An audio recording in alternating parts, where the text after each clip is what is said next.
vie, c'est quand je danse. Je te regarde pas pendant le bal. Alors pris ma main, seul dans ma joie. Maintenant je danse avec le diable. Bonjour à tous, j'espère que vous allez bien. En tout cas, je vais pas très bien avec donc le match que je vais débriefer. Voilà, je suis supporter d'Arsenal. Aujourd'hui, je vais vous débriefer donc le match entre Arsenal et le Slavia Prague. Donc voilà, en Europa League. Donc voilà, le match s'est clôturé avec un 1-1. Voilà. Donc alors, tout d'abord, pour débriefer ce match, au niveau des compositions pour Arsenal, on avait donc une composition avec Leno au goal en défense, Hector Bellerin, Gabriel, Holding, Cédric en défenseur gauche, voilà, étant donné que Tierney s'est blessé et qu'il est blessé pour 4 semaines. Au milieu de terrain, on a eu Xhaka avec Partey, voilà, une paire qui fonctionne assez bien, mais qui n'a pas fonctionné pour ce match, on reviendra après dessus. En milieu offensif, on a eu Emile Smith-Rowe, ensuite Willian et Saka sur les côtés, et en pointe, Lacazette. Voilà, pour le Slavia Prague, je ne vais pas revenir dessus, parce que je pense que peu de gens connaissent les joueurs, voilà, Stanchu, tout ça, mais c'est une belle équipe. Voilà. Donc alors, déjà, il faut se mettre dans le contexte. Arsenal va très mal, après, ressort d'une défaite 3-0 contre Liverpool, pour le Slavia. C'est plutôt tout le contraire, hein, qui va très très bien en championnat, qui est 14 points de plus sur le Dauphin. Donc voilà, le Slavia Prague, eux, vont très très bien. Arsenal en première ligue, ça va mal. Et même là, ce soir, c'était la cata. Voilà, je vous le dis. Voilà, pour se remettre un peu dans le contexte, on a une équipe d'Arsenal qui va mal et une équipe du Slavia qui va bien, tout simplement.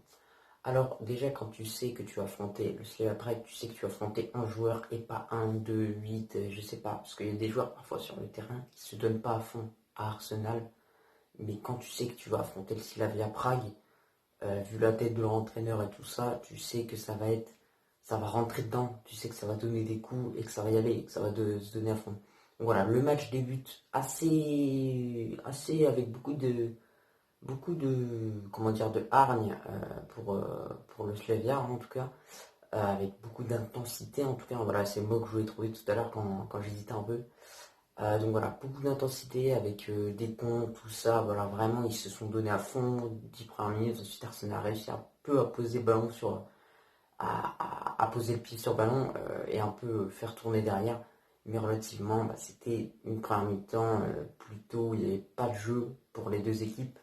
Slavia Prague a quand même beaucoup plus attaqué qu'Arsenal en première mi-temps, mais voilà. Ensuite, du coup, deuxième mi-temps, voilà, début de deuxième mi-temps, Arsenal se met à l'attaque, voilà, se met à l'attaque, et Saka, d'ailleurs, qui était très très bon, malheureusement, il revient de blessure, il n'a pas 90 minutes dans les jambes, et je pense que Arteta aurait dû mettre Martinelli ou quelqu'un d'autre, puisque, simplement, il a pas 90 minutes, le gars, il ressort de blessure, tu le mets direct, tu vois. Donc voilà. Occasion pour Willian aussi en première mi-temps que j'ai oublié d'évoquer. Voilà, il y a eu un poteau.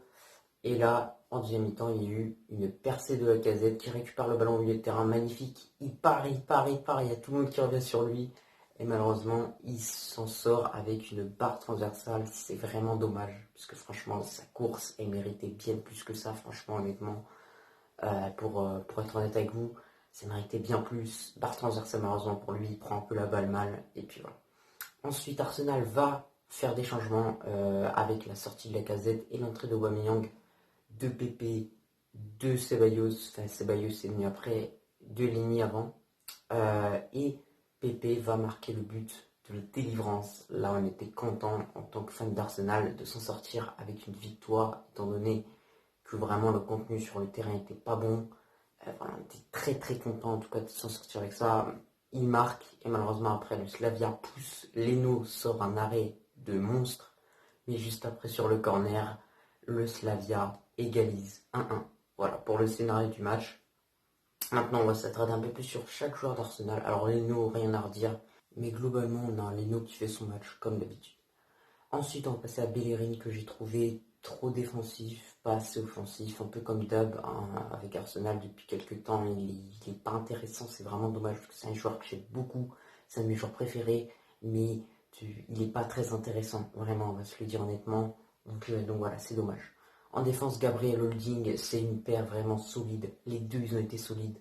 Holding, il s'est jeté un son torse nu partout, il était partout, le gars il donnait tout sur le terrain. Pareil pour Gabriel, franchement bravo à ces deux-là, on peut les applaudir. Ensuite, défenseur gauche Cédric. Alors Cédric, il a fait quelques erreurs de relance, donc ça m'a pas plu. Et offensivement, il a fait quelques bons centres, mais voilà, dans l'ensemble, c'est assez bon, même si vraiment, parfois défensivement, c'est pas top top. Ensuite, on va passer à Partey qui fait un bon match, mais qui en fait fait tout le travail, et à la fin, il va te faire une mauvaise passe, tu vois. Il fait tout. En fait, c'est pas un peu comme Vinicius qui dribble tout le terrain et qui marque pas. Bah lui, tu vois, c'est un peu pareil, mais il fait pas la bonne passe ensuite, tu vois. Donc c'est dommage. Après, généralement, il fait quand même un assez bon match, tu vois. Genre 5 sur 10, je le mettrais pour Partey. Voilà. Ensuite, Xhaka, bah, il fait son match comme d'hab. Xhaka, ça bouge pas en fait. C'est un gars, il fait tout le temps ses bons matchs, assez bons matchs. Après, dans l'ensemble, Arsenal ne fait pas un grand match. Hein. Je dis bon match, mais genre match convenable, tu vois. Donc voilà. Ensuite, Saka qui fait un bon match, lui, par contre. Il a loupé des occasions et ça m'a énervé, je vous jure. Ça m'a énervé quand il arrive, il a le temps et il cadre même pas au final, tu vois. Voilà, c'est compliqué. Emile Smith Rowe, pardon, qui revient lui de blessure, donc qui a réalisé quand même une assez bonne prestation dans l'ensemble. Voilà, donc c'est pas mal. Il revient de blessure et c'est déjà bien. Franchement, c'est déjà bien. Lacazette qui fait également un bon match. Voilà, Lacazette qui se donne à chaque fois à fond dans les matchs. Et puis voilà, sympa. Ensuite, bah Willian qui vraiment, bah Willian, moi je crois plus à un joueur. Véritablement, je crois plus à un joueur. Honnêtement, le commentateur l'a dit, Willian, si c'est pas un coup de pied arrêté, ça va rien faire dans le jeu. Willian, dans le jeu, il t'apporte pas grand chose. En fait, parfois, t'as l'impression qu'il centre, mais il s'efforce pour centrer, pour montrer bah, qu'il attaque et tout ça. Mais sinon, non. Fallait me mettre un Martinelli à la place d'un Willian. On est tous d'accord, entre fans gainers, je pense, qu'il fallait mettre Martinelli à la place de Willian. Donc sinon, bah voilà, dans l'ensemble, Arsenal fait pas un bon match, hein, voilà, parce qu'il y a 1-1, on aurait pu gagner 1-0, et là en tout cas on aurait été content parce que le contenu a été horrible, honnêtement on n'a pas su bien jouer, voilà. Je pense que déjà le truc c'est que eux, le Slavia Prague, il fallait analyser déjà cette équipe, voir comment elle joue, parce que franchement c'est une équipe qui, elle s'en fout, elle n'a pas vraiment de technique de jeu, eux ils viennent, ils jouent, à 11, ils se battent ensemble et ils jouent, tu vois. Donc voilà, contre les équipes comme ça, je pense qu'il faut plutôt jouer techniquement. C'est pour ça que le bon choix de la Casette ou Aubameyang, la Casette était le bon choix, voilà.